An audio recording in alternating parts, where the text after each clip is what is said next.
Basta marketed, dali ra gid siya mamunga. Bago lang gini siyang gitanom. Pero kuan ni siya out of market. So bear din siya og fruits. Namuwak na po siya oh.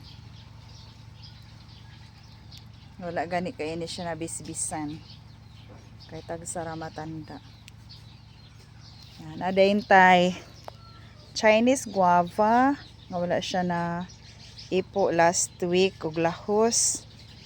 So natagak na siya ang liso ani ato ni siyang kanang gamiton for the propagation na pod kaya makaproduce tag another na pod nga mga seedlings nga mga 2 years